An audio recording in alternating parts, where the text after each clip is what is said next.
Pernahkah kalian berpikir, siapa saja orang-orang di balik ribuan hadits Nabi yang kita baca hari ini? Tentu kita kenal para sahabat besar seperti Abu Bakar, Umar, atau Ali. Tapi ada satu nama yang mungkin jarang terdengar, namun perannya luar biasa penting. Namanya Nafi, seorang mantan budak yang diangkat derajatnya oleh Allah menjadi salah satu pilar utama ilmu hadits. Kisahnya adalah bukti nyata bahwa dalam Islam, kemuliaan bukan karena garis keturunan, tapi karena takwa dan ilmu. Nafi bukanlah orang Arab Quraisy. Ia berasal dari Persia.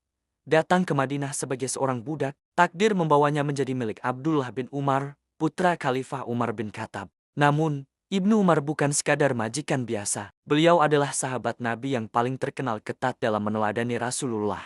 Melihat potensi dan kejujuran pada diri Nafi, Ibnu Umar pun memerdekakannya. Sejak saat itu, dimulailah sebuah hubungan guru-murid yang akan mengubah sejarah Islam selamanya. Setelah merdeka, Nafi tidak pergi jauh.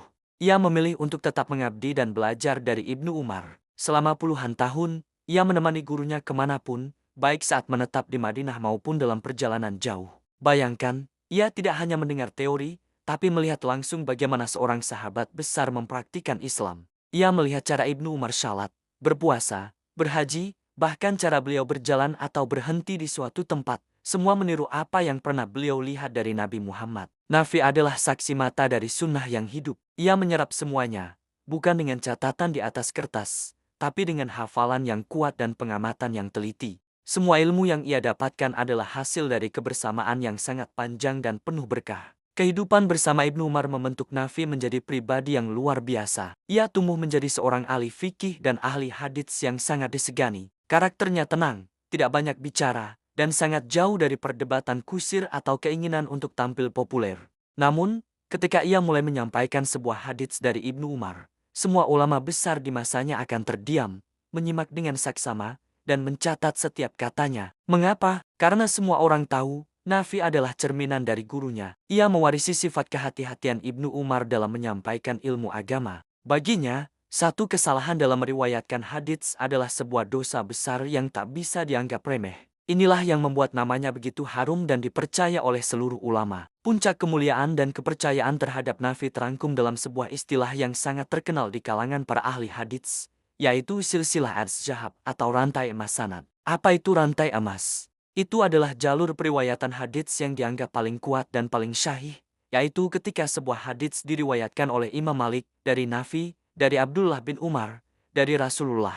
Imam Bukhari, ulama hadits terbesar, mengakui bahwa sanad ini adalah sanad yang paling otentik. Jika sebuah hadits memiliki jalur emas ini, kekuatannya nyaris sempurna tanpa celah. Nafi berada tepat di tengah-tengah rantai emas itu, menjadi jembatan utama yang menghubungkan generasi tabi'in dengan generasi sahabat, menyambungkan ilmu dari Ibnu Umar langsung kepada salah satu murid terbaiknya, Imam Malik bin Anas. Hubungan Nafi dengan muridnya, Imam Malik, pendiri mazhab Maliki, juga sangat istimewa. Imam Malik menaruh hormat yang luar biasa kepada gurunya itu.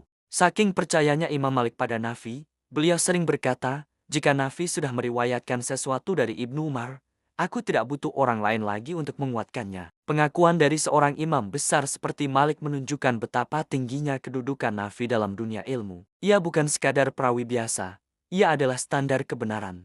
Hadits yang datang melaluinya dianggap sudah terverifikasi dengan sendirinya. Inilah buah dari kejujuran, ketelitian, dan dedikasi Nafi selama puluhan tahun. Namanya menjadi jaminan mutu dalam periwayatan hadits. Meski ilmunya seluas samudra dan namanya begitu agung di kalangan para ulama, kehidupan Nafi tetaplah sederhana. Ia tidak pernah memanfaatkan ilmunya untuk mencari kekayaan, jabatan, atau popularitas. Ia tidak mendekati para penguasa untuk mendapatkan keuntungan duniawi. Hidupnya dihabiskan di Madinah, di sudut masjid atau rumahnya, dengan sabar mengajarkan hadits kepada para murid yang datang dari berbagai penjuru dunia. Ia tetap menjadi pribadi yang rendah hati, persis seperti yang ia pelajari dari gurunya, Ibnu Umar. Kesederhanaan ini justru semakin mengangkat derajatnya, baik di mata manusia maupun di sisi Allah.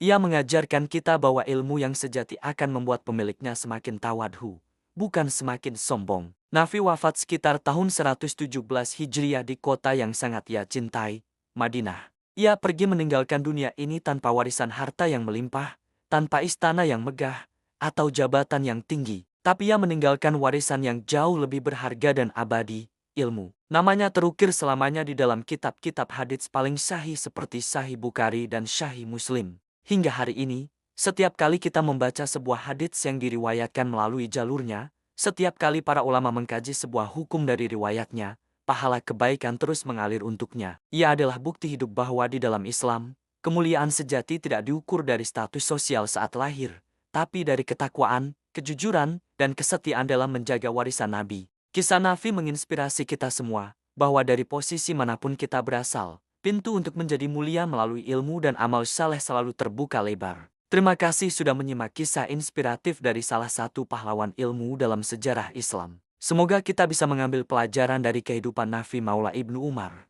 Jangan lupa untuk subscribe agar tidak ketinggalan kisah-kisah hebat lainnya. Sampai jumpa di video berikutnya.